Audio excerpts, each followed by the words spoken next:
ومن سيئات أعمالنا من يهده الله فلا مضل له ومن يضلله فلا هادي له ونشهد أن لا إله إلا الله وحده لا شريك له ونشهد أن سيدنا وسندنا ونبينا وحبيبنا وحبيب ربنا وطبيبنا ومولانا محمدا عبده ورسوله أما بعد عن عبد الله بن مسعود رضي الله تعالى عنه قال علمنا رسول الله صلى الله عليه وسلم خطبة الحاجة أن الحمد لله نستعينه ونستغفره ونعوذ بالله من شرور أنفسنا من يهده الله فلا مضل له ومن يضلل فلا هادي له وأشهد أن لا إله إلا الله وأشهد أن محمدا عبده ورسوله يا أيها الذين آمنوا اتقوا الله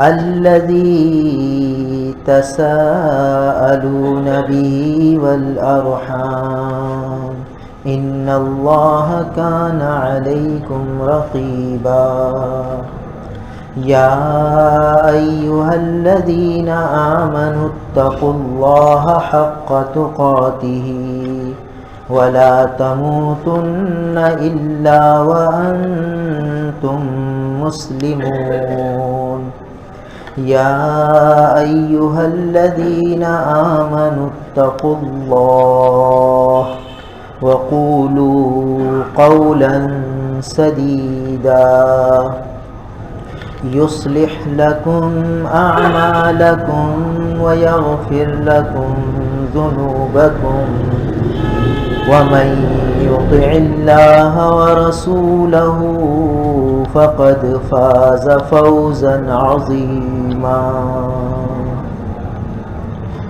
رواه في شرح السنة عن ابن مسعود في خطبة الحاجة من النكاح وغيره. میرے محترم بزرگوں اور عزیز بھائیوں، یہ جو روایت پڑھی گئی اس میں خطبہ نکاح کو بیان کیا گیا.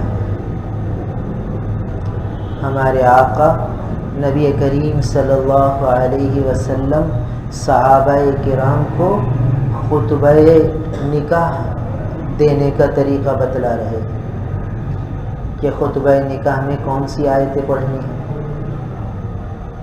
تو یہ روایت حضرت عبداللہ ابن مسعود رضی اللہ تعالیٰ عنہ سے. ہمارا دین اسلام یہ دین فطرت ہے. فطرت انسانی کو جتنے تقاضے لگے ہوئے ہیں ان سے متعلق ہمارے دین میں احکامات موجود ہیں، شرعی رہنمائی موجود ہے. جو فطرت سلیمہ کا تقاضا ہے اس کے متعلق شریعت کا حکم موجود ہے. اللہ تعالیٰ نے انسان کو بنایا، انسان کی تخلیق فرمائی، پھر اس کے اندر کچھ طبیعت رکھ دی، کچھ طبیعتیں رکھ دیں اس کے اندر، اسی کو فطرت کہتے ہیں. اس کے اندر کچھ تقاضے رکھ دیے. دیکھیے، ایک پانی کا تقاضا رکھ دیا، پانی کی طلب ہوتی ہے انسان کو، یہ بنیادی ضرورت ہے انسان کی طبیعت کی کہ پانی کا تقاضا ہوتا ہے اس کو، اور جب تقاضا شدت پکڑتا ہے تو آدمی بے چین ہوتا ہے، اور جب بے چین ہوتا ہے تو وہ پانی کے حصول کی کوشش کرتا ہے یہاں تک کہ وہ پانی کو حاصل کر لے، اس کے لیے ہر قسم کی تدبیر اختیار کرے گا۔ اب سلیم الفطرت انسان ہوگا تو صحیح طریقے اختیار کرے گا، اور سلیم الفطرت نہیں ہوگا تو غلط طریقے بھی اختیار کرے گا، مگر ہے یہ ایک طبعی تقاضا، فطری تقاضا، جس کو پورا کرنے کے لیے آدمی تگ و دو کرتا ہے، کوشش کرتا ہے۔ ایسے ہی بھوک کھانے کی طلب ہوتی ہے، تو پانی کی طلب کو پیاس کہتے ہیں، پھر کھانے کی طلب اس کو بھوک کہتے ہیں، کہ اس کا بھی جب تقاضا بڑھتا ہے تو آدمی بے چین ہوتا ہے، پریشان ہوتا ہے، اور پھر اس بھوک کے تقاضے کو دور کرنے کے لیے تدابیر اختیار کرتا ہے۔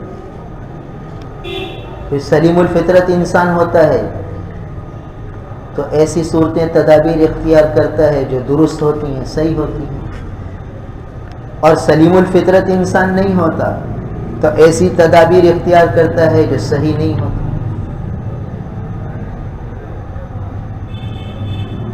پھر دیکھیے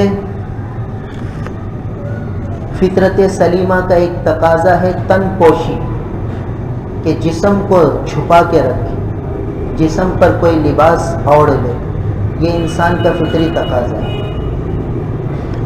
تو اب وہ سطر کو چھپانے کے لیے تدابیر اختیار کرتے ہیں، یہ اس کا طبعی تقاضا ہے،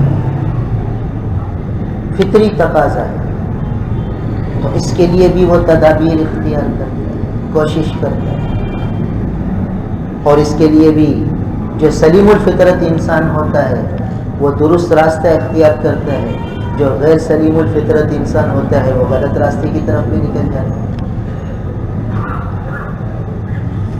پھر ایک تقاضا انسان کے اندر اللہ نے رکھا ہے سر چھپانے کی خواہش کا، کہ میں سر چھپاؤں، مکان،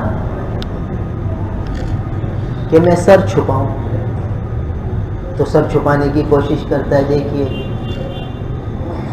اور اس کے لیے تدابیر اختیار کرتا ہے۔ اگر مالکانہ حقوق کے طور پر نہیں خرید سکتا تو کرائے کے طور پر خریدتا ہے، کرائے کے طور پر نہیں خرید سکتا تو جھونپڑی ڈال لیتا ہے، بہرحال سر چھپانے کی پوری کوشش کرتا ہے۔ لہذا آپ دیکھ لیجیے خانہ بدوش لوگ بھی جھونپڑی بناتے ہیں، یہ نہیں کہ کھلے آسمان نیچے ہمیشہ سو جاتے ہیں، اندر کا تقاضا ہے، فطرت کا تقاضا ہے کہ سر چھپانے کے لیے کچھ ہو، تو تن ڈھانپنے کے لیے بھی کچھ ہو، سر چھپانے کے لیے بھی کچھ ہو، تو اس کے لیے بھی تدابیر اختیار کرتا ہے۔ پھر ایک تقاضا اللہ نے انسان کے اندر رکھا ہے، اور وہ ہے عورت کا تقاضا مرد کی طرف، مرد کا تقاضا عورت کی طرف، یہ ایک فطری میلان اللہ نے رکھا، اس کو شہوت سے تعبیر کرتے ہیں، یہ بھی اللہ نے انسان کے اندر رکھا۔ اب جب یہ تقاضا بڑھتا ہے تو بھی انسان تدابیر اختیار کرتا ہے اس تقاضے کو پورا کرنے کے لیے، جیسے پیاس کے تقاضے کو پورا کرنے کے لیے تدابیر اختیار کرتا ہے، بھوک کے تقاضے کو پورا کرنے کے لیے تدابیر اختیار کرتا ہے، تن ڈھانپنے کے تقاضے کو پورا کرنے کے لیے تدابیر اختیار کرتا ہے، سر ڈھانپنے کے لیے تدابیر اختیار کرتا ہے، تو اب اس خواہش کو پورا کرنے کے لیے بھی وہ تدابیر اختیار کرتا ہے۔ پھر سلیم الفطرت انسان ہوتا ہے تو وہ صحیح راستے اختیار کرتا ہے، غیر سلیم الفطرت انسان ہوتا ہے تو وہ غلط راستے اختیار کرتا ہے۔ تو اب یہ تقاضے اللہ نے انسان میں رکھے، یہ 5 بنیادی تقاضے ہیں، فطری اور خلقتاً تقاضے ہیں جو ہر انسان میں اللہ نے رکھے، تو ہر انسان ان کو حاصل کرنے کی کوشش کرتا ہے، اور چونکہ ہمارا دین دین فطرت ہے، تو ہمارے دین میں ان تمام تقاضوں کے پورا کرنے کی شرعی رہنمائی موجود ہے۔ پانی پیاس بجھانا ہے تو مشروبات رکھے ہیں، کون سے مشروبات حلال ہیں یہ بھی شریعت نے رہنمائی دی، کون سے مشروبات حرام ہیں یہ بھی شریعت نے رہنمائی دی۔ اب اس پیاس کے تقاضے کو پورا کرنے کے لیے یا تو حرام راستہ اختیار کرو یا حلال راستہ اختیار کرو۔ شریعت نے حلال راستہ بتایا کہ دیکھو بھائی، شراب کے ذریعے اس پیاس کو نہ بجھانا، حرام مشروبات کے ذریعے اس پیاس کو نہ بجھانا۔ اس کے لیے اللہ نے پانی رکھا ہے، شربت رکھے ہیں اور حلال مشروبات رکھے ہیں، اس کو اختیار کریں۔ پھر اللہ تعالیٰ نے مال دیا ہے، نعمت مال، کہ اس مال کو خرچ کر کے تم اپنی اس پیاس کے تقاضے کو پورا کر سکتے ہو۔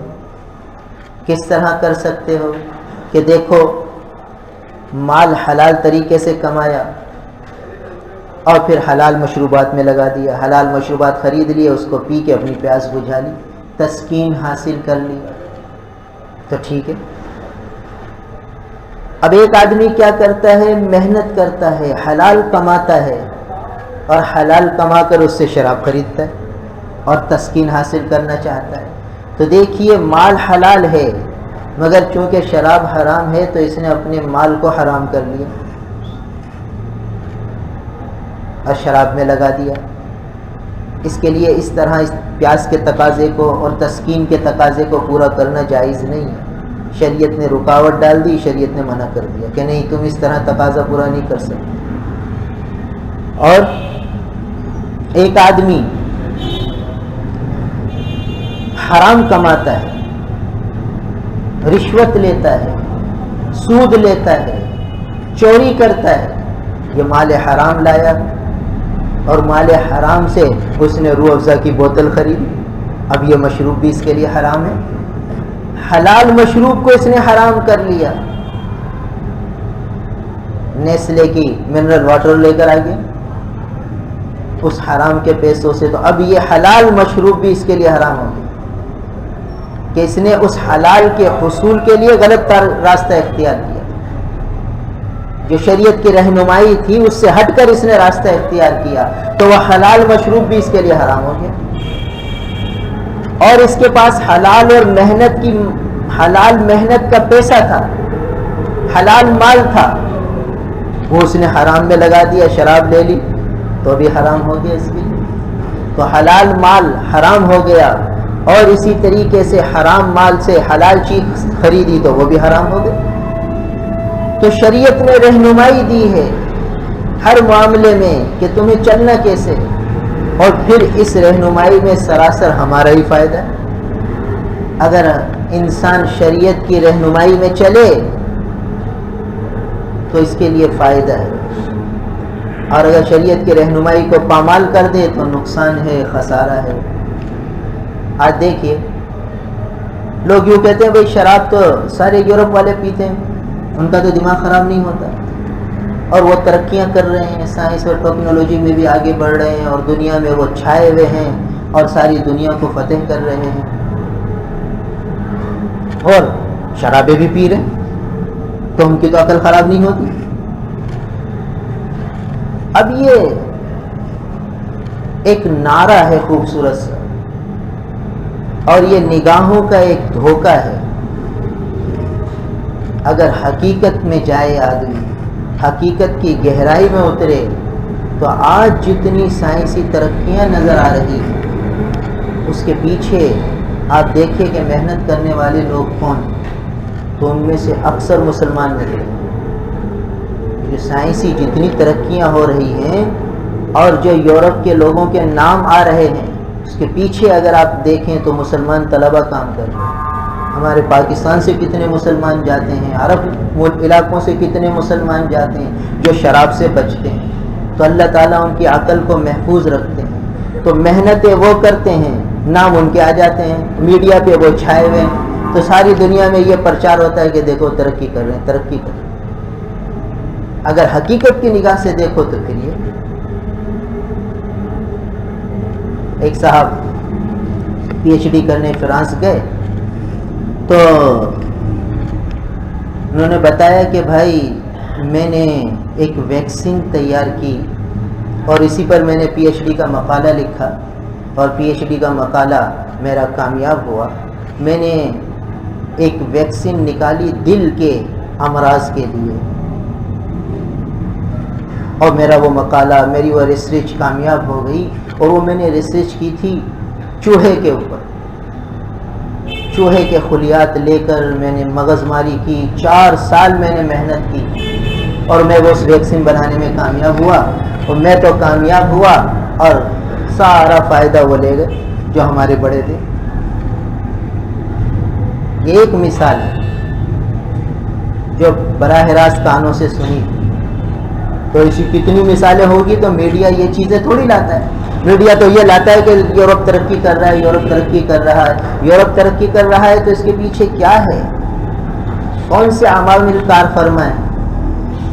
تو شراب نقصان دہ ہے, یہ نہیں کہ فائدے مند ہے. وہ وہاں کے لوگ بھی کہتے ہیں کہ نقصان دہ, اور لہٰذا ان کا معاشرہ دیکھ لیجیے. حرام کے استعمال سے وہ انسانی محبتوں سے دور ہو گئے. ان کے یہاں رشتوں کی تمیز نہ رہی, ان کے یہاں رشتوں کی پہچان نہ رہی. کیونکہ جب آدمی شراب استعمال کرے گا عقل بہک جائے گی. عقل بہک جائے گی تو پھر وہ ایسے راستوں کی طرف نکلے گا جو یورپ میں نظر آ رہے ہیں. وہاں خاندانی نظام ختم ہو کے رہ گیا. وہاں اس طرح محبتوں سے لوگ رہتے نہیں ہیں جس طرح ہم لوگ رہ رہے ہیں. کہ ہمارے یہاں والد کا ادب اور احترام کیا جاتا ہے, ماں کی خدمت کی جاتی ہے, بڑے بوڑھوں کا ادب کیا جاتا ہے. یورپ میں یہ چیزیں کہاں ہیں؟ وہ تو اولڈ ہاؤس میں چھوڑ کے آ جاتے ہیں. تو یہ کیوں ہوا؟ انہوں نے فطرت کے خلاف بغاوت کی. تو جو فطرت کے تقاضے تھے, محبتیں, پیار, وہ سب ختم ہو گئے. دیکھیے ہمارے یہاں ایک نکاح ہوتا ہے تو دیکھیے کتنے رشتہ دار جمع ہو جاتے ہیں.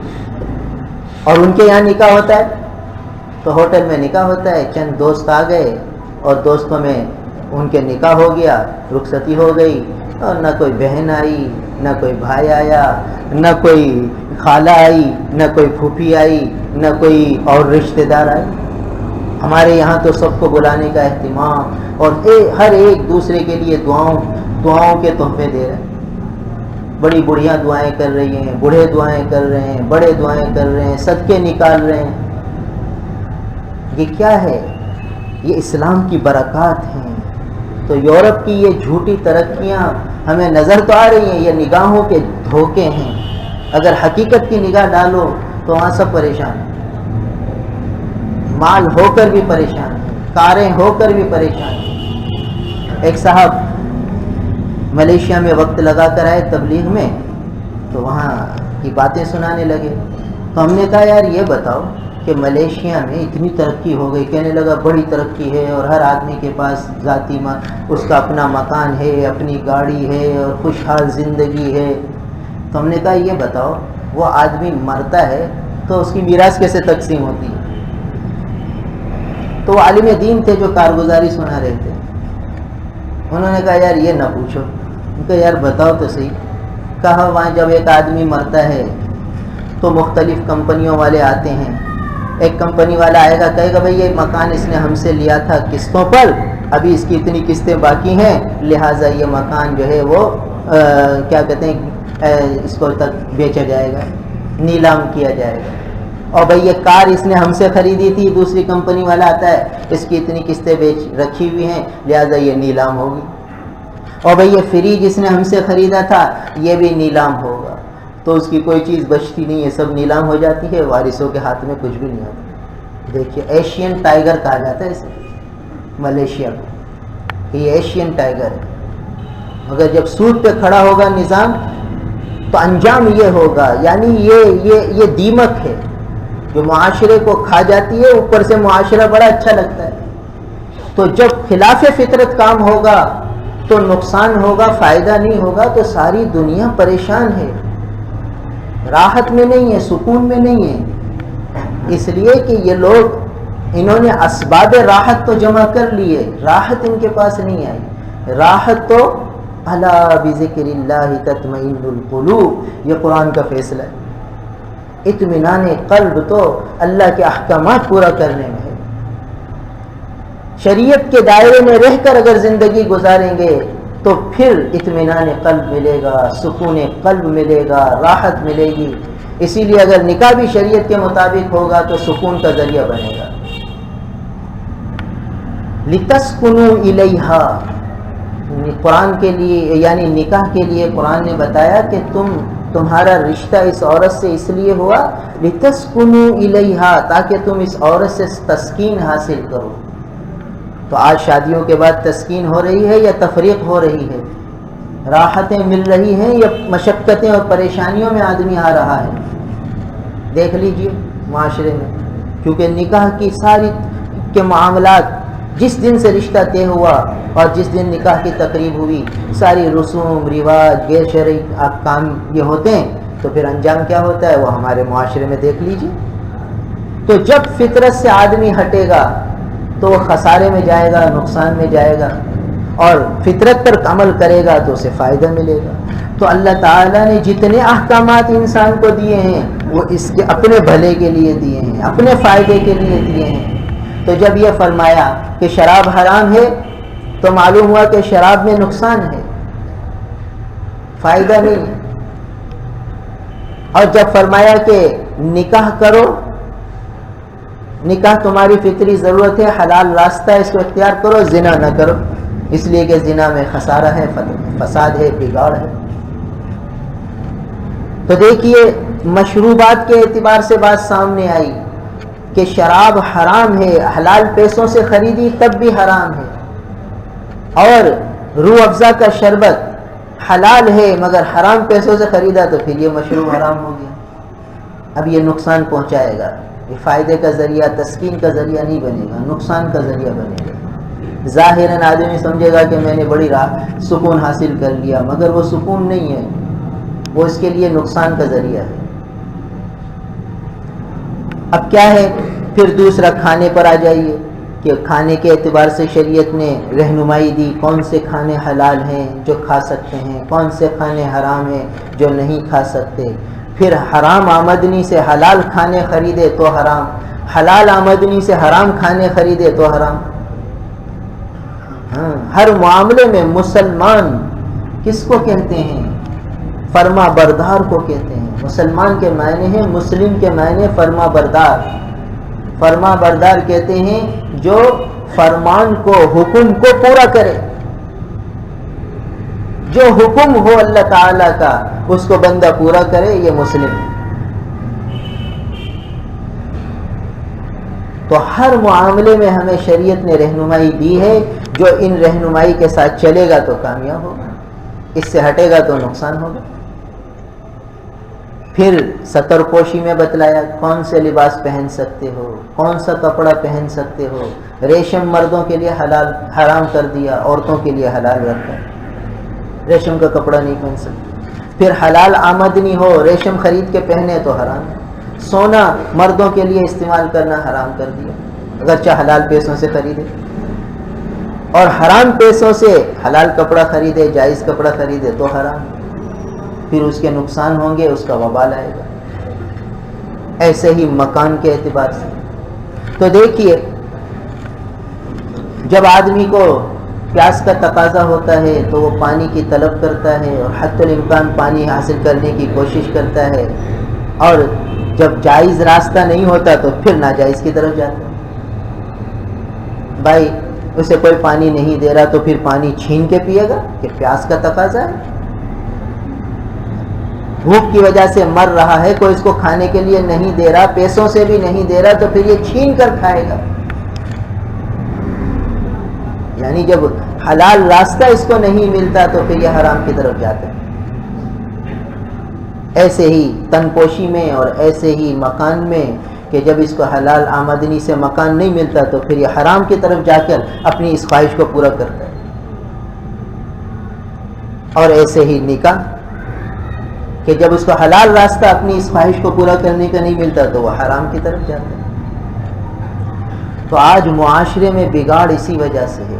یہ یورپ کے لوگ، انہوں نے نکاح چھوڑ دیے تو زنا ان میں عام ہو گیا۔ جب زنا ان میں عام ہوا تو ان کا معاشرتی نظام تباہ و برباد ہو گیا، ان میں آپس میں محبتیں نہ رہیں، یہ ایک خالی خول بن گیا دکھلاوے کا۔ بھائی ہمارے یہاں تو ایک آدمی بھی ہاسپٹل میں بیمار ہو جائے تو دیکھیے سینکڑوں آدمی پہنچ جاتے ہیں عیادت کرنے۔ بھائی کون ہے؟ بھائی ہمارے بہنوئی صاحب ہیں۔ بھائی کون ہے؟ بھائی ہمارے داماد ہیں۔ بھائی کون ہے؟ بھائی ہمارے بڑے بھائی ہیں۔ بھائی کون ہے؟ بھائی ہمارے چھوٹے بھائی ہیں۔ بھائی کون ہے؟ ہمارے چچا ہیں، ہمارے ماموں ہیں، ہمارے پھوپھا ہیں، ہمارے خالو ہیں، او رشتے کے رشتے لوگ کے، اور بھائی ہمارے پڑوسی ہیں، ہمارے دوست ہیں، ہمارے ملنے والے ہیں، ہماری مسجد کے نمازی ہیں۔ کتنے لوگ پہنچ جاتے ہیں ہاسپٹل میں، اور وہاں کوئی ایک انگریز بیمار ہوتا ہے تو بیوی بھی پوچھنے نہیں جاتی، وہ بھی اپنے جو ہے وہ آفس میں جاتی ہے اور فون پہ پوچھ لیتی ہے، وہ بیچارہ بستر پہ اکیلا ہوتا ہے۔ جب صحت مند ہوتا ہے تو چلا جاتا ہے، اس کو کوئی پوچھنے نہیں آتا ہے۔ تو یہ ترقی ہے؟ یہ کیسی ترقی ہے بھائی؟ یعنی آسمانوں کو پہنچ گئے، چاند تک پہنچ گئے، مریخ تک پہنچ رہے ہیں، سائنس اور ٹیکنالوجی میں اونچے پر اونچی پروازیں حاصل کر رہے ہیں، مگر حال کیا ہے؟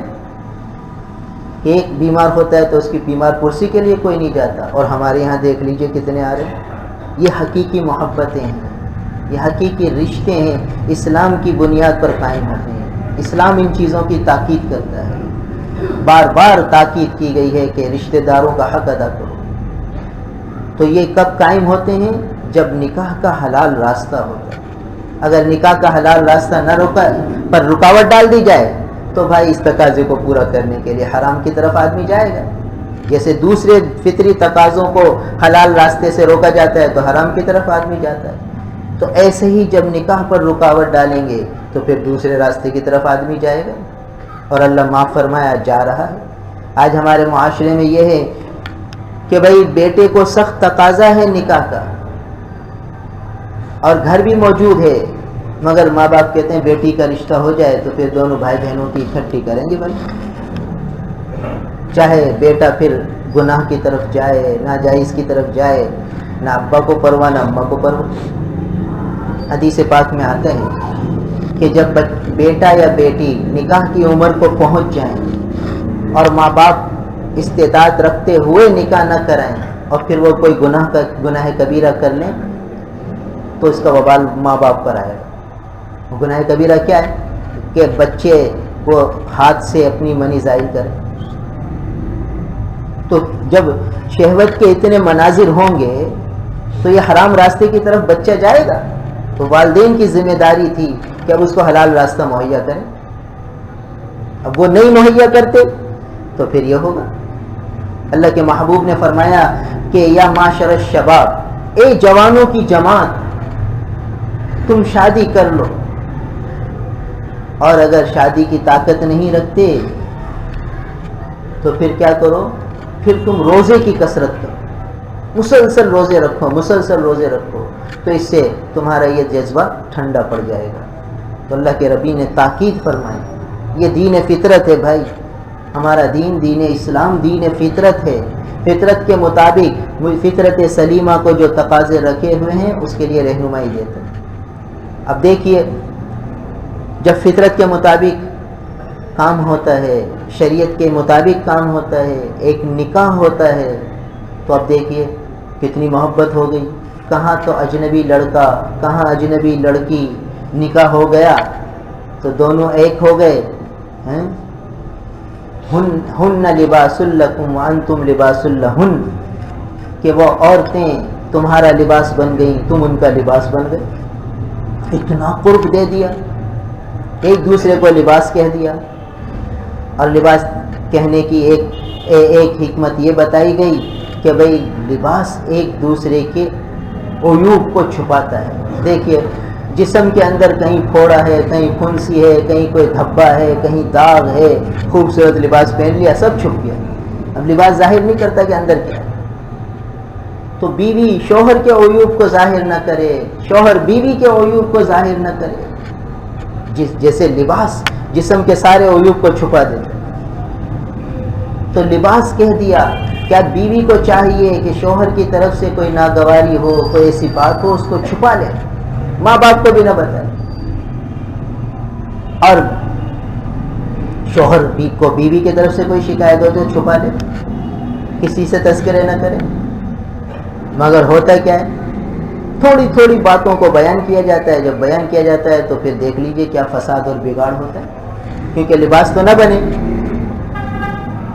پھر جب لباس نہیں ہوتا تو ستر پوشی نہیں ہوتی، ستر پوشی نہیں ہوتی تو پھر بے حیائی عام ہوتی ہے، اور جہاں بے حیائی ہوگی وہاں لڑائی بھی ہوگی، جھگڑے بھی ہوں گے، فتنے بھی ہوں گے، فساد بھی ہوں گے۔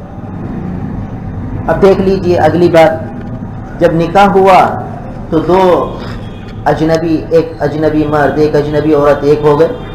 اب ایک ہو گئے تو ان کے خاندان بھی جڑ گئے، بھائی یہ ہماری بہو ہے، یہ ہمارے داماد ہیں، یہ ہمارے سالے ہیں، یہ ہمارے بہنوئی ہیں، یہ ہماری بھابھی ہے، یہ ہمارے دیور ہیں، یہ رشتے جڑ گئے۔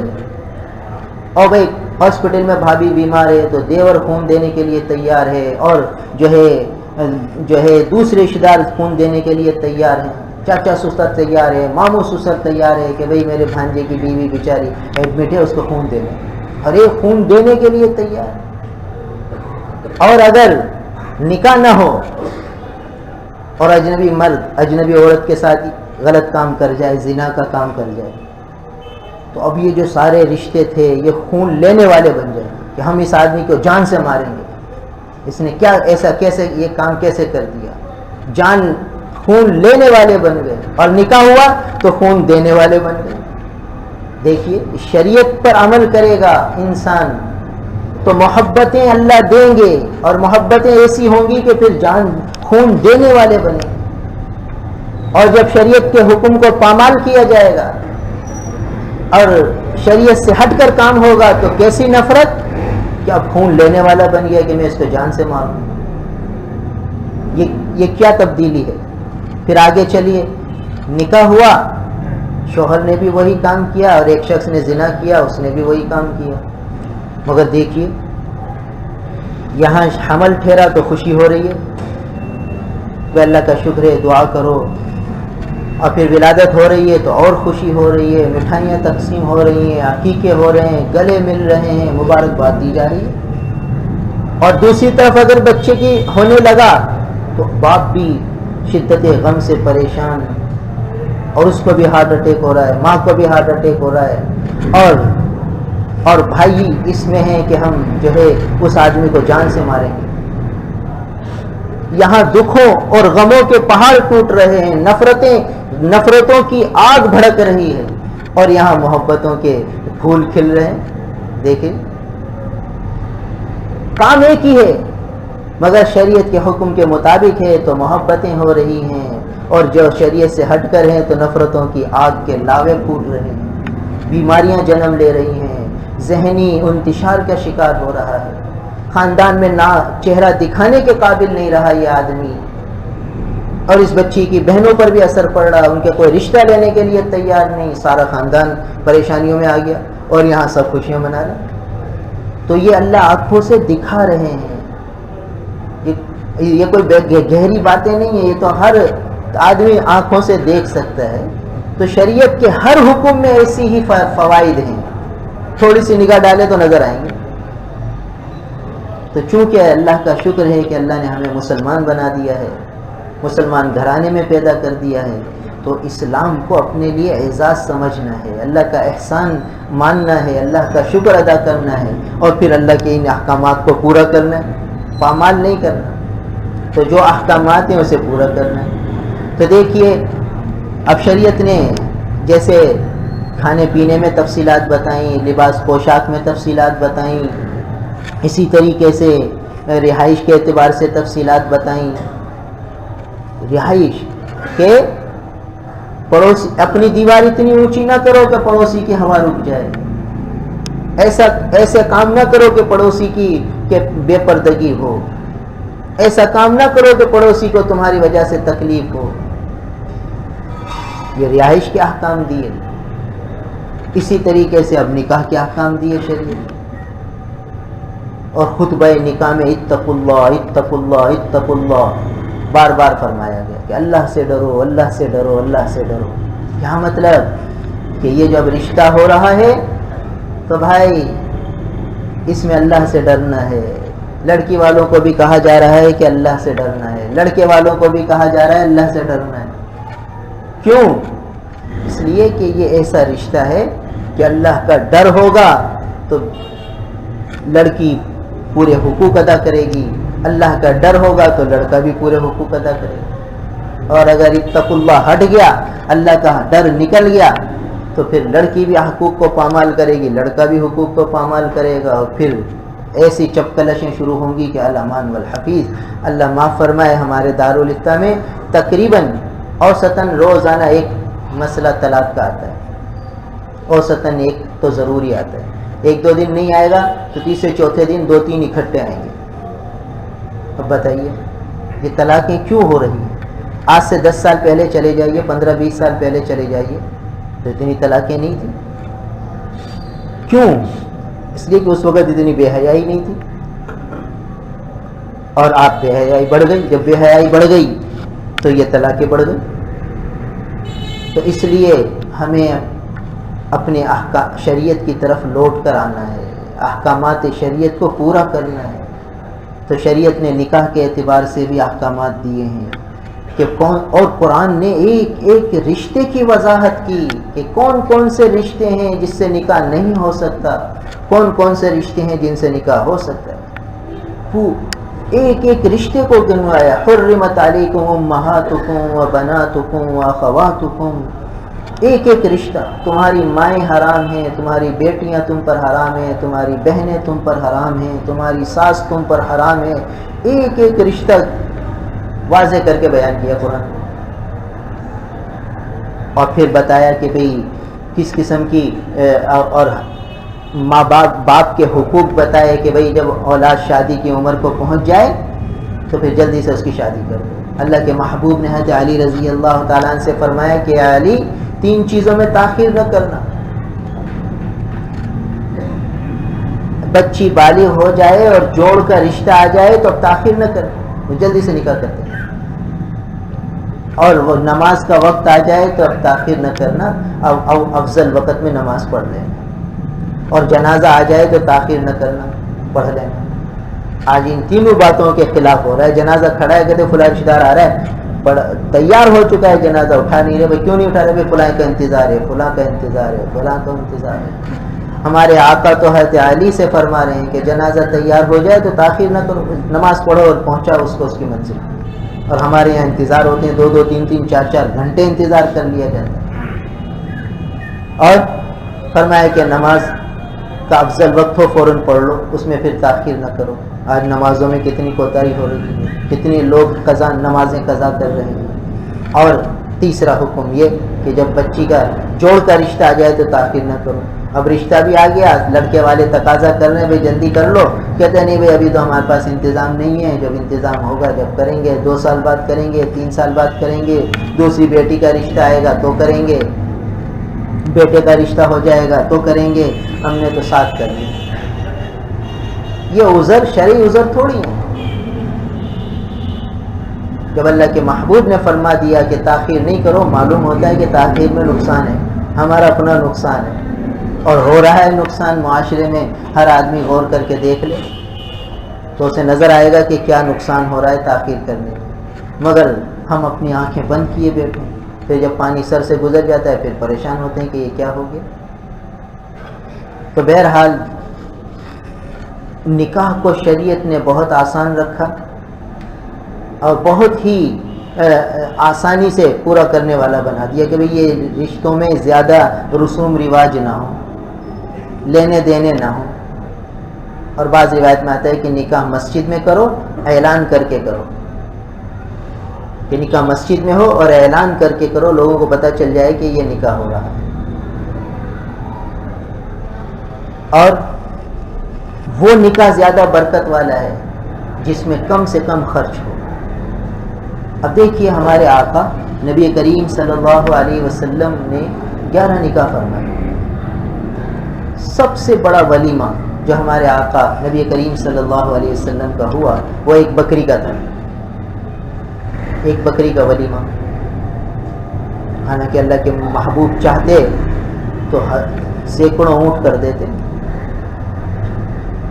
دسیوں اونٹ کر دیتے، اور کیے ہیں اللہ کے رسول نے حجۃ الوداع کے موقع پر 100 اونٹ کیے ذبح، قربان فرمائے 100 اونٹ۔ تو جہاں عبادت کے موقع پر خرچ کرنے کا موقع آیا تو اللہ کے محبوب نے 100 اونٹ ذبح فرمائے، 100 اونٹ۔ اندازہ لگائیے 1 لاکھ کا ایک اونٹ ہو تو بتائیے 1 کروڑ روپیہ بنیے۔ اللہ کے محبوب نے 1 کروڑ کی قربانی فرمائی حج کے موقع پر۔ اور جب نکاح کے لیے سب سے بڑا ولیمہ جو ہوا وہ ایک بکری کا ہوا، تو کیا اللہ کے رسول صلی اللہ تعالیٰ علیہ وسلم بڑا ولیمہ نہیں فرما سکتے تھے؟ سارے مدینے والوں کی دعوت نہیں کر سکتے تھے؟ مگر حضور نے نکاح کو آسان بنایا، ایک بکری زیادہ سے زیادہ، بڑے سے بڑا ولیمہ۔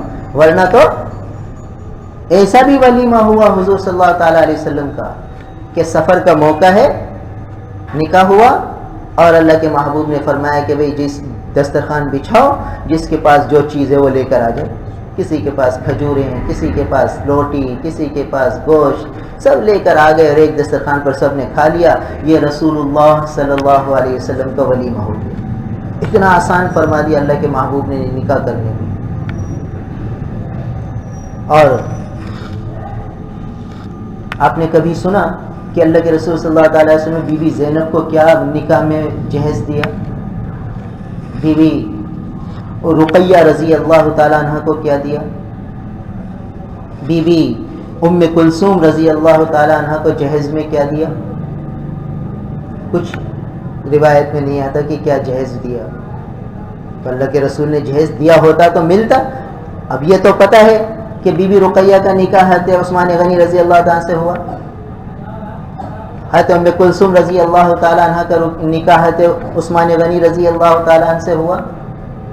2 بیٹیاں یکے بعد دیگر حضور نے حضرت عثمان غنی رضی اللہ تعالیٰ عنہ کو دی، اسی لیے ان کو ذی النورین کہتے ہیں، 2 نور والے۔ حضور کے لخت جگر ان کو ملی، مگر جہیز کا تذکرہ نہیں ملتا۔ بی بی فاطمہ رضی اللہ تعالیٰ عنہ کا نکاح ہوا تو اللہ کے رسول صلی اللہ تعالیٰ علیہ وسلم نے کچھ سامان دیا۔ تو علماء نے لکھا ہے کہ وہ اصل میں جو سامان دیا تھا وہ اللہ کے رسول صلی اللہ علیہ وسلم حضرت علی رضی اللہ تعالیٰ عنہ کے بھی ولی تھے، کیونکہ حضرت علی رضی اللہ تعالیٰ عنہ بچپن سے حضور کے ساتھ تھے۔ اور پھر جب اللہ کے رسول صلی اللہ علیہ وسلم مدینہ منورہ تشریف لے آئے تو حضرت علی رضی اللہ تعالیٰ عنہ جب ہجرت فرما کر آئے تو حضور کے پاس ہی رہے، حضور کے بچوں کی طرح تھے، چچا کے بیٹے تھے، تو حضور ان کے ولی تھے۔ تو اس لیے بی بی فاطمہ بیٹی اور یہ بھی بھتیجے، چچا کے بیٹے، چچا زاد بھائی، تو چھوٹی سی عمر میں حضور کے ساتھ تھے، تو اس لیے اللہ کے رسول ان کے ولی تھے۔ تو ان سے فرمایا کہ بھئی اب تمہارا نکاح ہوگا تو لاؤ مہر کیا دو گے؟ تو بعض روایت میں آتا ہے انہوں نے 500 درہم دیے، جسے مہر فاطمی کہتے ہیں۔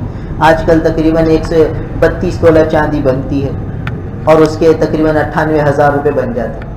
98,000 روپے کا مہر فاطمی ہے، حضرت علی رضی اللہ تعالیٰ نے اپنی زوجہ محترمہ خاتون جنت کو دیا۔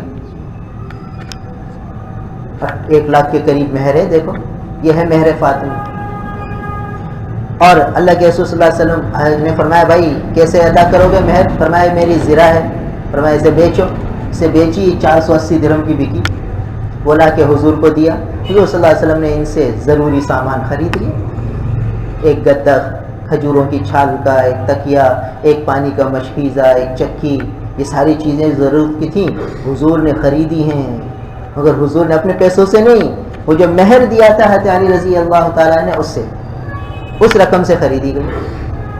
تو اب یہ ہونے لگا کہ اللہ کے رسول نے اپنی بیٹی کو بھیج دیا کہ ہم بھی دیکھیں یہ سنت ہے، اس طرح اس کو سنت سمجھ لیا بعض لوگوں نے، یہ سنت تھوڑی ہے، وہ تو مہر کی رقم سے سامان خرید کر حضور نے اس لیے دیا کہ حضرت علی کے کوئی ولی تو تھے نہیں، حضور ہی ان کے سب کچھ تھے، بڑے تھے۔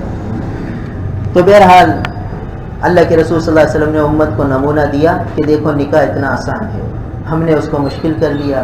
آج ایک غریب کی شادی میں بھی 1.5-2 لاکھ روپے چاہیے، پھر 1.5-2 لاکھ روپے کیسے ہوتے ہیں؟ بھئی زکاتیں وصول کر کر کے 1.5-2 لاکھ روپے جمع کیے جاتے ہیں، زکوٰۃ سے کھانا ہو رہا ہے، زکوٰۃ سے جہیز کا سامان خریدا جا رہا ہے، زکوٰۃ سے لینے دینے کیے جا رہے ہیں، لفافے بھر کے دیے جا رہے ہیں، زکاتیں لے لے کے منگنی کی رسمیں ادا کی جا رہی ہیں، زکاتیں لے لے کے منگنی میں لڑکے والے لڑکی والوں کو، لڑکی والے لڑکے والوں کو خشک میوہ جات دیتے ہیں، بس اب کہتے ہیں بھئی زکاتیں دے دو۔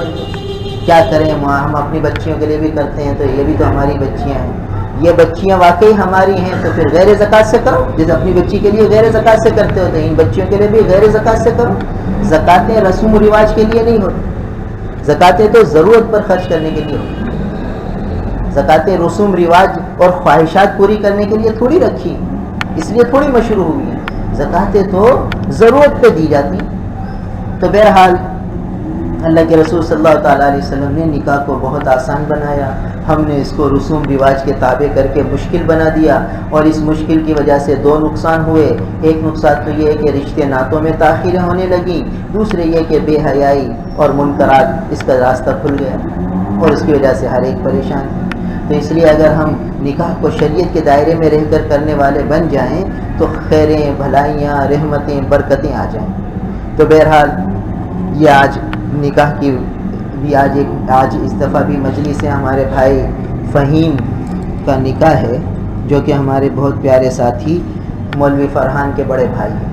انہوں نے فرمایا کہ بھئی ہمارا نکاح یہاں ہو جائے تو یہ نیک لوگ جمع ہوتے ہیں، اتنے سارے آپ سب لوگ طالب صادق ہیں، اللہ کی نسبت سے جمع ہوتے ہیں، تو جب آدمی اللہ کی نسبت سے جمع ہو تو اللہ تعالیٰ کو وہ بندے بہت پسند آتے ہیں، تو سب اللہ کی نسبت سے جمع ہیں، پھر جب یہ لوگ ہاتھ اٹھا کر دعائیں مانگیں گے تو انشاءاللہ قبول ہوگی۔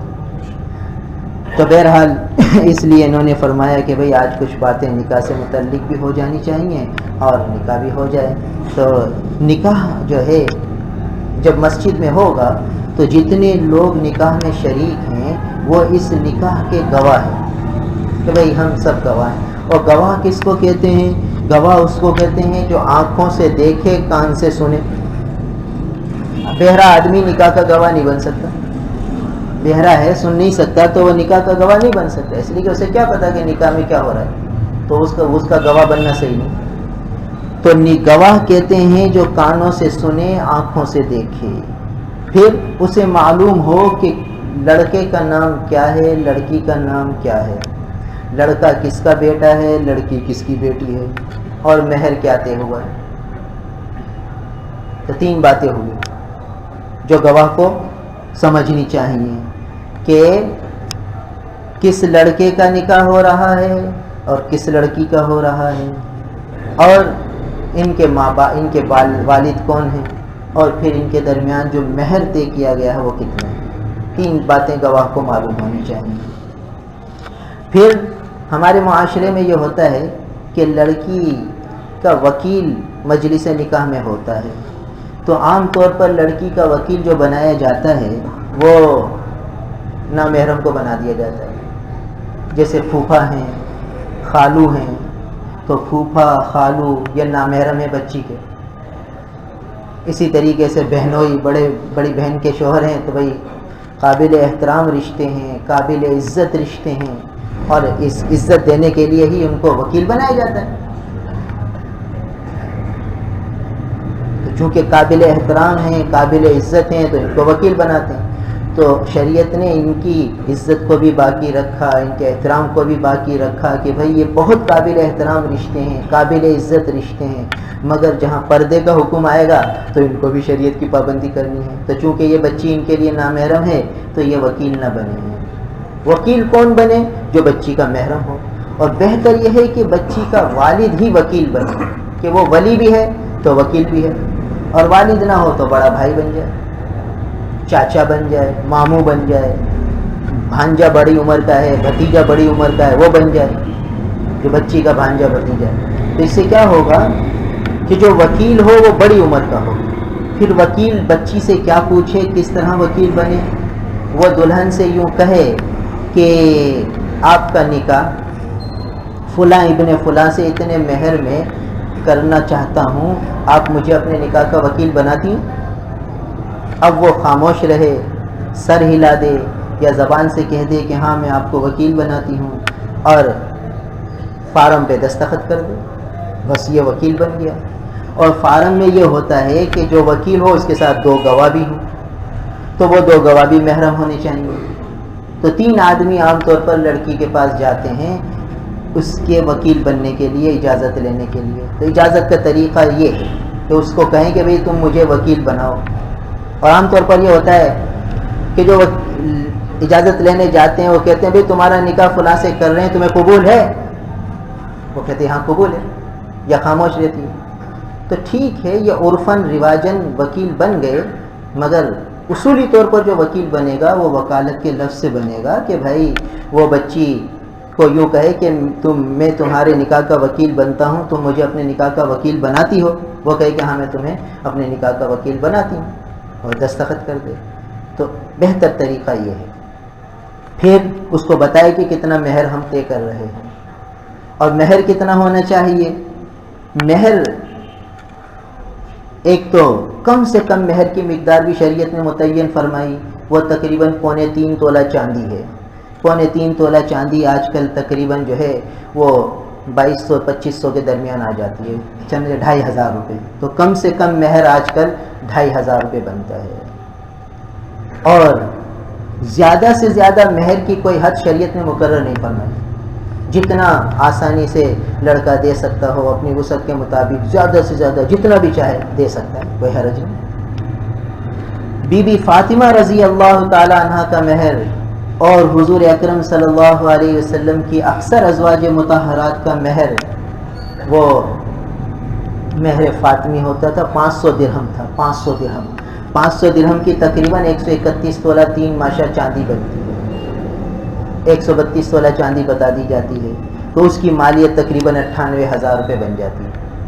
تو یہ اکثر ازواج مطہرات کا مہر تھا جو اللہ کے رسول نے اپنی ازواج مطہرات کو دیا، اور اسی طریقے سے حضرت علی رضی اللہ تعالی عنہ نے اپنی زوجہ محترمہ خاتون جنت کو دیا۔ تو یہ مہر فاطمی ہے۔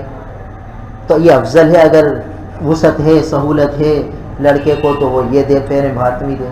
ہمارے بزرگوں میں سے حضرت مولانا حسین احمد مدنی رحمہ اللہ، اور خود ہمارے شیخ حضرت مولانا یوسف لدھیانوی شہید رحمہ اللہ اس وقت تک نکاح ہی نہیں پڑھاتے تھے جب تک کہ مہر فاطمی مقرر نہ ہو۔ وہ کہتے بھائی پھر مہر فاطمی مقرر کرو گے تو نکاح پڑھاؤں گا، ورنہ نہیں پڑھاؤں گا۔ ہمارے شیخ کی 3 شرطیں ہوتی تھیں نکاح کے لیے۔ حضرت مولانا یوسف لدھیانوی شہید رحمۃ اللہ علیہ فرماتے تھے بھائی نکاح مسجد میں ہوگا، مہر فاطمی ہوگا، اور دولہا باشرہ ہوگا، 1 مشت داڑھی ہو۔ اگر وہ نہیں ہوتی تو داڑھی پوری نہیں ہوتی تو نکاح نہیں پڑھاتے، کہتے نہیں بھائی پوری داڑھی کرو تو نکاح پڑھائیں گے۔ 3 شرطیں حضرت کے یہاں ہوتی تھیں کہ بھائی نکاح میں داڑھی پوری ہو، اور مہر فاطمی ہو، اور اللہ کے گھر میں نکاح ہو، مسجد میں نکاح ہو۔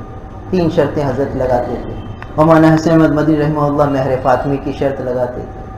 تو بہرحال یہ ہمارے اکابر کا ذوق تھا، اور عام طور پر یہ دیکھ لیا جائے کہ لڑکا کتنا مہر آسانی سے ادا کر سکتا ہے، کیونکہ یہ واجب الادا ہے، یہ قرض ہے شوہر پر۔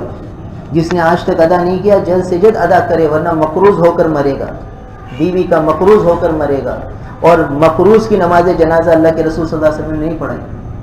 کتنے لوگ ہیں جو مہر ادا ہی نہیں کریں، وہ چل رہی ہے گاڑی، تو وہ مہر ادا کریں ورنہ مقروض ہو کر مریں گے، کہ بھئی یہ قرضہ ہے، قرضہ ادا ہی نہیں کیا۔ اور ایک روایت میں آتا ہے عجیب سخت الفاظ آئے ہیں جس کا مفہوم یہ ہے کہ جو شخص زیادہ سے زیادہ مہر مقرر کرے اور اس کی ادا کرنے کی نیت ہی نہیں ہے، اس کی نیت نہیں ہے کہ میں ادا کروں گا، وہ کہتے ہیں بس ماحول معاشرے میں رواج ہے تو چلو بھائی زیادہ سے زیادہ رکھو تاکہ میری بڑائی ظاہر ہو، دینا کس کو ہے، دینے کی نیت ہی نہیں ہے، تو وہ زانی شمار ہوگا۔ زانی، بتائیے کتنا سخت معاملہ، یعنی اللہ کی نگاہ میں وہ زانی ہے۔ اب جس کے گھر جس کی یہ نیت ہو اس کے گھر میں کیا رحمت و برکتیں برسیں گی بھائی، کہاں سے رحمت آئے گی؟ جو اللہ کے دفتر میں یہ لکھا ہوا ہو اس کے دل میں یہ جذبہ ہی نہیں ہے کہ میں مہر ادا کروں گا۔ اسی لیے بھائی جب مہر مقرر ہو تو اتنا رکھا جائے جو لڑکا آسانی سے ادا کر سکے۔ یہ لڑکا آسانی سے ادا نہیں کر سکتا تو زیادہ نہ رکھوایا جائے. بعض لوگ لڑکے کو کہتے ہیں بھائی رکھوا دو کون سا دینا ہے, بعد میں معاف کرا لینا. نہیں بھائی, معاف کرانے سے معاف تھوڑی ہوتا ہے, تو واجب الادا ہے, یہ تو دینا ہی دینا ہے. تو بہرحال یہ مہر سے متعلق کچھ تفصیلات سامنے آئیں. پھر یہ ہے کہ بھائی دیکھو, جب نکاح مسجد میں ہو تو شور شرابہ نہ ہو, مسجد کے آداب کا لحاظ رکھا جائے. عام طور پر جب نکاح ہو جاتا ہے تو پھر خوب شور ہوتا ہے اور باتیں ہوتی ہیں, تو بھائی چونکہ اللہ کا گھر ہے اس لیے اس کے آداب کا خیال رکھا جائے. پھر عام طور پر نکاح کے وقت مووی بنائی جاتی ہے, آج کل ہر موبائل میں تصویریں ہوتی ہیں, تو بھائی تصویر کھینچنے والے کے متعلق سخت وعید حدیث میں آئی ہے. ایک روایت میں آتا ہے کہ دیکھیے, جس طرح بعض لوگ بغیر حساب کتاب جنت میں جائیں گے, بغیر حساب کتاب, ایسے ہی بعض لوگ ایسے ہوں گے جو بغیر حساب کتاب جہنم میں جائیں گے, بغیر حساب کتاب. ان میں سے ایک تصویر کھینچنے والا بھی ہو, بتائیے, تصویر بنانے والا, وہ بغیر حساب کتاب جہنم میں چلا جائے گا. اور ایک وہ شخص ہوگا جو ٹخنے شلوار سے نیچے رکھتا, اس کے ٹخنے شلوار اس کے ٹخنوں سے نیچے ہوتا ہمیشہ, تو وہ شخص بھی بغیر حساب کتاب جہنم میں. بتائیے کتنا سخت معاملہ ہے. اس کو گناہ بے لذت کہتے ہیں. لذت بھی کوئی نہیں, مزہ بھی کوئی نہیں, اور وبال اتنا بڑا. اور ایک وہ شخص جو متکبر ہو, تکبر ہو, اور اپنے آپ کو بڑا سمجھتا ہو, اور ہر معاملے میں اپنی چلاتا ہو, جائز ناجائز بس اپنی بڑائی چاہتا ہو, تو یہ شخص بھی بغیر حساب کتاب جہنم ہے. 3 قسم کے شخصوں کے بارے میں آیا ہے. تو بتائیے بھائی کتنا سخت معاملہ ہے. تو اس لیے جو ہے تصویر سازی سے, تصویر بنانے سے آدمی احتیاط کرے. جن علماء نے موبائل کی تصویر کو جائز قرار دیا ہے تو وہ اس لیے تھوڑی دیا ہے کہ ہر جگہ تصویریں کھینچتے پھرو. وہ تو انتہائی ضرورت کے موقع پر ڈیجیٹل تصاویر کی جو بعض علماء نے گنجائش دی ہے وہ اس لیے دی ہے کہ جیسے کہ سپر مارکیٹ ہے, وہاں انہوں نے کیمرہ اس لیے لگا رکھا ہے کہ ضرورت ہے تاکہ لوگ چوری نہ کر جائیں. تو اگر یہاں ایسی ضرورتیں ہوں تو وہاں گنجائش دی ہے علماء نے. ہر جگہ تھوڑی کہ بھئی نکاح کی تقریب میں تصویر ہو رہی ہے, کھانے کی تقریب میں تصویریں ہو رہی ہیں. یہ تو وہی کبیرہ گناہ ہے تصویر کا, اس سے بچنا چاہیے. کہ کسی علماء نے اس طرح تصویروں کی اجازت تھوڑی دی ہے کہ ہر جگہ چاہے تصویریں بنا دیں. تو بہرحال نکاح کی تقریب میں بھی لوگ بیچارے تصویر بناتے ہیں, تو پھر وہاں برکت آئے گی کیسے؟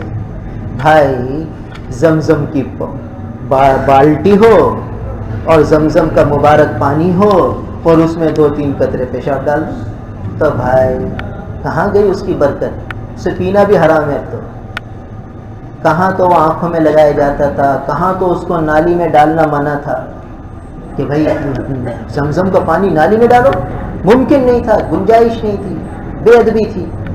اور کہاں پینا بھی حرام ہو گیا. بھائی پوری بالٹی میں سینکڑوں ہزاروں قطرے تھے, 1-2 قطروں کی وجہ سے کیا ہو گیا؟ تو اس لیے بھائی کتنے ہی لوگ دعائیں مانگ لیں, اگر یہ تصویریں ہوں گی اور ناجائز کام ہوں گے تو پھر برکت کچھ بھی نہیں آئے گی. ہاں, یہ دھیان رکھنا چاہیے. تو بہرحال شادی کے اگلے مراحل, رخصتی کا موقع, پھر دعوت کا موقع, ولیمے کا موقع, سب میں شریعت کے دائرے میں رہتے ہوئے کام کیا جائے گا تو برکتیں ہوں گی, ورنہ تو بھائی پھر برکت کے دھوکے ہیں. اس لیے کوشش یہ کی جائے کہ شادیوں میں شریعت کے دائرے میں رہ کر کام کیا جائے. اللہ تعالی ہم سب کو عمل کی توفیق عطا کرے. بھائی فہیم کری رہے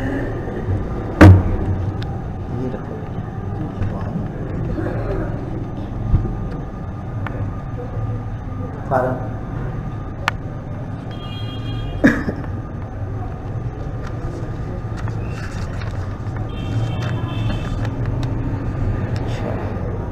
آ گئے بس. ہاں, کون ہے وکیل؟ عباس حیدر آئے ہیں. عباس حیدر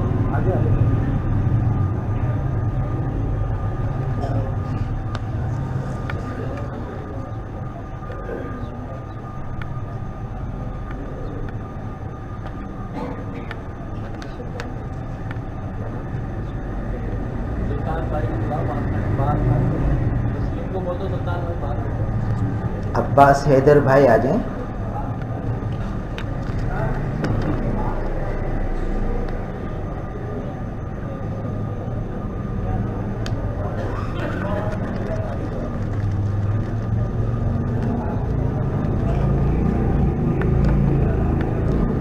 سجاد حیدر ہیں اور وقار حسین. عباس بھائی کون ہیں؟ ہاں آپ نے کیا پوچھا تھا بہن سے؟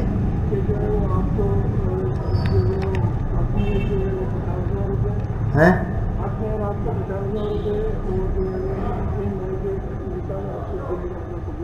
اچھا انہوں نے اجازت دی تھی, دستخط کر دیے تھے. ہاں یہی ہوا تھا. اچھا اب آپ کی طرف سے اجازت ہے. اچھا مہر فاطمی نہیں کیا بھائی؟ اچھا دیکھو آج کل لوگ شادی کے موقع پر زیورات دیتے ہیں, 10 تولہ بھی دے دیتے ہیں. تو اگر انہی زیور میں مہر کی بھی نیت کر لی جائے تو مہر فاطمی بھی ادا ہو جائے. دونوں فائدے ہو سکتے ہیں کہ مہر بھی ادا ہو جائے, مہر فاطمی بھی ادا ہو جائے. تو آدمی اگر ایسا بھی کر لے تو بھی ٹھیک ہوتا ہے. بہرحال نکاح کے اندر پہلے خطبہ نکاح ہوتا ہے. خطبہ نکاح یہ سنت عمل ہے, خطبہ پڑھنا سنت ہے اور خطبے کا سننا واجب ہے. لہٰذا اگر خطبے کے دوران آدمی باتیں کرے گا, کوئی فون اٹینڈ کرے گا تو گناہ کبیرہ کا مرتکب ہوگا. تو اگر باتیں کرنی ہوں یا کوئی فون آ جائے تو اس مجلس خطبہ سے اٹھ کر باہر چلا جائے, باہر جا کر اپنی باتیں پوری کر لے جو ضرورت کی بات ہے, پھر واپس آ جائے. مگر جب تک خطبہ ہو خاموش رہنا لازم ہے, ضروری ہے, کیونکہ خطبہ سننا واجب ہے, پڑھنا سنت ہے. اب کیسی عجیب بات ہو کہ آدمی مجلس نکاح میں آئے اور گناہ گار ہو کر جائے کہ خطبے کے دوران باتیں کرتا رہا. تو اس لیے گناہ گار ہو کر نہ جائے, خطبے کے دوران پوری توجہ دھیان سے خطبہ سنیں. تو خطبہ پڑھنا سنت, اس کا سننا واجب, پھر ایجاب و قبول ہوگا, یہ گویا کہ ایک طرح سے فرض ہے. اور پھر اس کے بعد دعا ہوگی, یہ اس کے آداب میں سے ہے کہ بھئی دعا کر لینے سے اللہ تعالیٰ برکتیں عطا فرماتے ہیں. تو پہلے انشاءاللہ خطبہ نکاح ہوگا. نحمده ونستعینه ونستغفره ونؤمن به ونتوکل علیه ونعوذ بالله من شرور انفسنا ومن سیئات اعمالنا من يهده الله فلا مضل له ومن يضلله فلا هادي له ونشهد أن لا إله إلا الله وحده لا شريك له ونشهد أن سيدنا وسندنا ونبينا وحبيبنا وحبيب ربنا وطبيبنا ومولانا محمدا عبده ورسوله. أما بعد فأعوذ بالله من الشيطان الرجيم. بسم الله الرحمن الرحيم.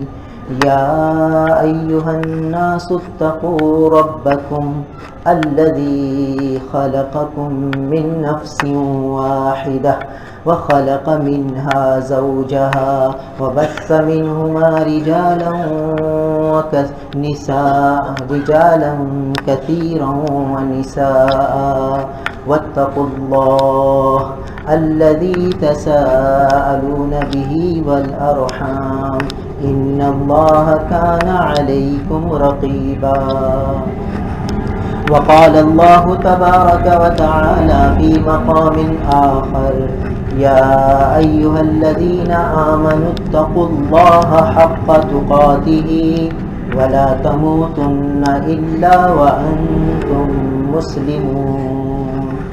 وقال الله تبارك وتعالى في مقام آخر يا أيها الذين آمنوا اتقوا الله وقولوا قولا سديدا يصلح لكم أعمالكم ويغفر لكم ذنوبكم ومن يطع الله ورسوله فقد فاز فوزا عظيما.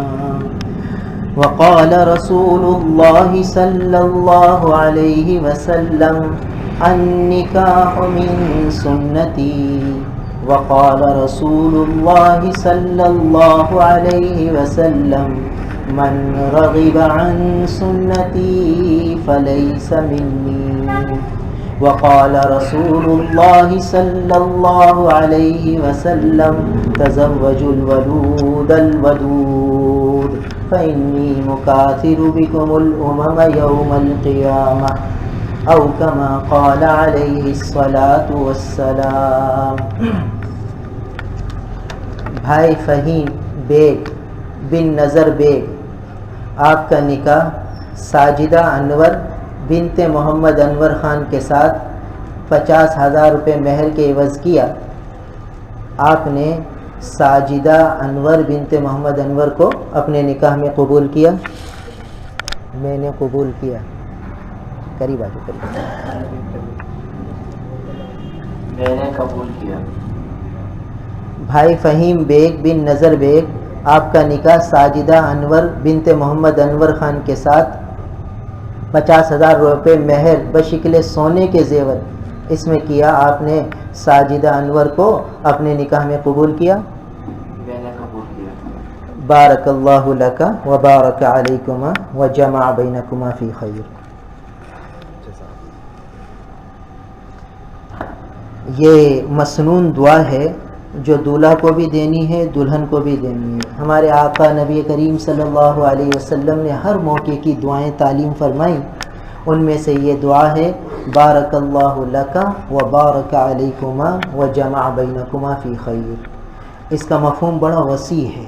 اللہ کے محبوب کی زبان نبوت سے نکلے ہوئے کلمات وہ چھوٹے سے کلمات ہوتے ہیں مگر اس کا مفہوم بڑا وسیع ہوتا ہے. فرماتے ہیں بارک اللہ لکا، اللہ تعالیٰ تجھے برکت عطا فرمائے. یہ دولہا کو دعا دی جا رہی ہے. اور دلہن کو دیں گے تو کہیں گے بارک اللہ لکی، اللہ تعالیٰ تجھ عورت کو برکتیں عطا فرمائے. تو برکت کا مفہوم یہ ہے کہ اللہ تعالیٰ تجھے خوشیاں عطا فرمائے، غم نہ دے. اللہ تعالیٰ تجھے راحتیں عطا فرمائے، پریشانیاں نہ دے. اللہ تعالیٰ تجھے صحت عطا فرمائے، تجھے بیماریاں نہ دے. اللہ تعالیٰ تیرے لیے آسانیاں فرمائے، تجھے مشقتیں نہ ہوں. دیکھیے کتنا وسیع مفہوم ہے برکت کا.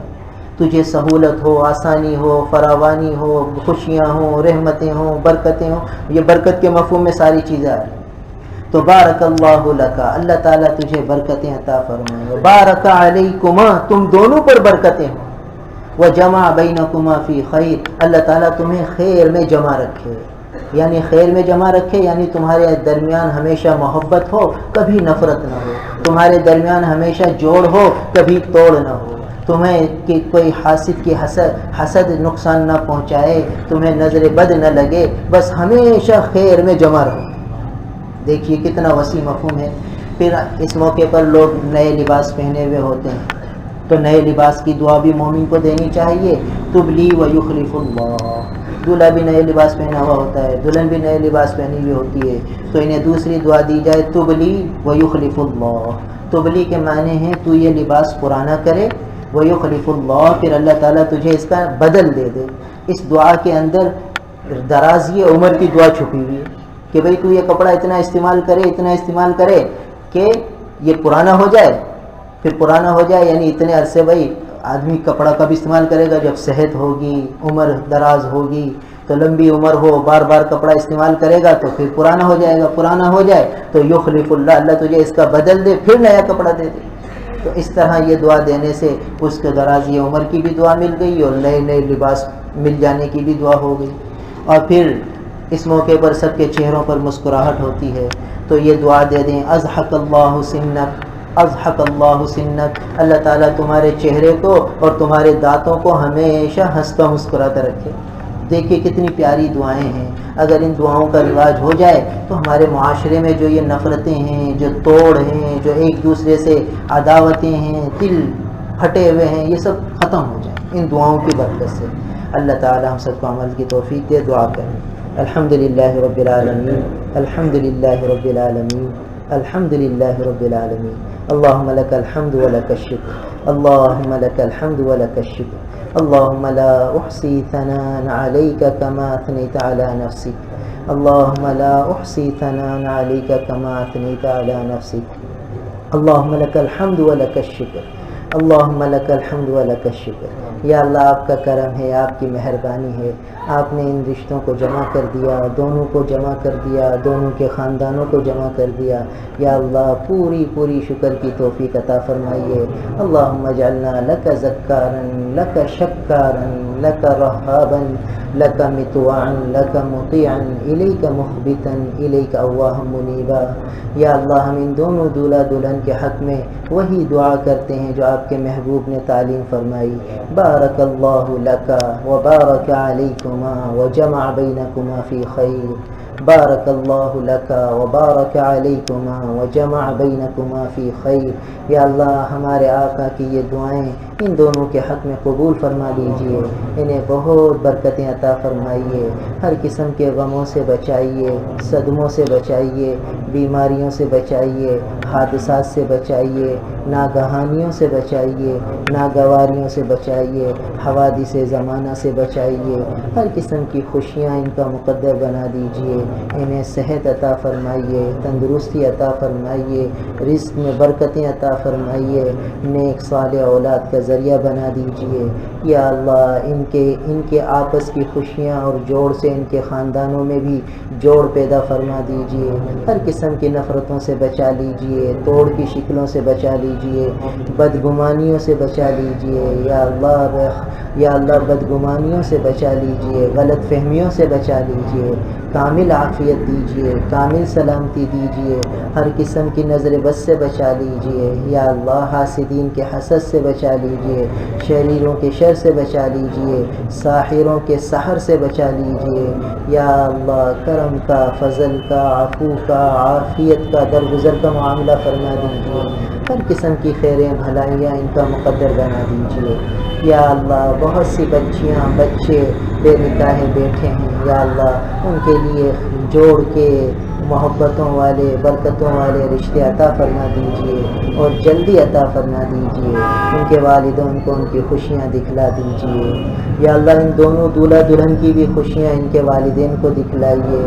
اے اللہ ان کے والدین کی عمروں میں اتنی برکتیں دیجئے کہ یہ اپنے بچے بچیوں کی خوشیاں دیکھ سکیں، ان کی اولادوں کی خوشیاں دیکھ سکیں۔ یا اللہ ہر قسم کی برکتیں عطا فرمائیے۔ یا اللہ ہم سب کے قلوب کو اپنی محبت سے بھر دیجئے، اپنے حبیب کی محبت سے بھر دیجئے، اپنے محبوب کا کامل اتباع نصیب فرما دیجئے۔ یا اللہ قدم قدم پر ہماری دستگیری فرما دیجئے۔ یا اللہ شریعت پر چلنا ہمارے لیے آسان بنا دیجئے، حضور صلی اللہ علیہ وسلم کے طریقوں پر چلنا ہمارے لیے آسان بنا دیجئے۔ اے اللہ ہمارے قلوب کو اپنے محبوب کی محبت سے بھر دیجئے، اپنے محبوب سے قلبی لگاؤ نصیب فرما دیجئے، قلبی تعلق نصیب فرما دیجئے۔ یا اللہ بہت سے لوگوں نے دعاؤں کے لیے کہہ رکھا ہے، سب کے دکھ سب کی پریشانیاں بیماریاں آزاریاں دور فرما دیجئے، سب کے مسائل کو حل فرما دیجئے، سب کی مشکلات کو آسان فرما دیجئے، جو بیمار ہیں انہیں شفا دے دیجئے۔ یا اللہ جو قرضوں میں مبتلا ہیں ان کے لیے غیب سے ادائیگی کی شکلیں صورتیں پیدا فرما دیجئے۔